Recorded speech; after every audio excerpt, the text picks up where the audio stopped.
وأرض لمي تدايشين الرامرقة قدن مالي ركون كينا تقول لي تفويتي وفتح لي أرمياتنا نبرقاري الحمد لله رب العالمين والبر كanyaan nu kadhum itti jirra bishaan lafaa ammoo nutti jabaatan rakkoon ammoo ta'armarraa gadii kan nutti jirtu talaaftuun tahin ka eela keenya dabaan dhamne ka lafa keenya ilma keenya mana keenya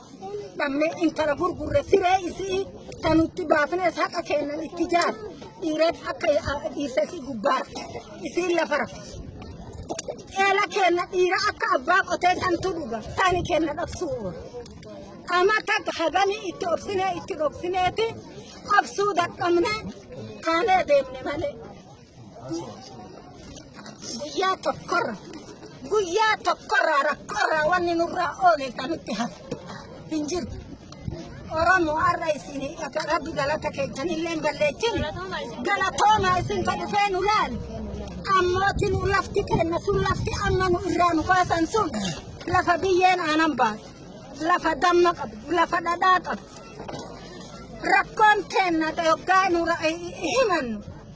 dubartiin waa himatee malee namni qalaman beekne humaan jiru yoo isin dhaqqabne silaka tokkoon kenna asitti hafne makiinaa yaabbanne artitti isinitti dhufu ka isinin xaarsine asitti isinitti dhufu gumees kinnutti haften jirtu alhamdulillah ariyaanii firaasha isaa qoranii gubbaa jiran ilma torba jira ariyaanii biyyaa baasanii allayyaa hafee bo'ee jiru gumees jirra wanni nutti hafee hujum kachan jiraataa jira godatti guddate ilmi keenya ka guddate dunyaarraa dunyaa wanni qabnu wanni nuun bahe jiru qabaatu diina nyaataa jiraatullee diina kophee qullaa baane buftaa qullaa keechaa baane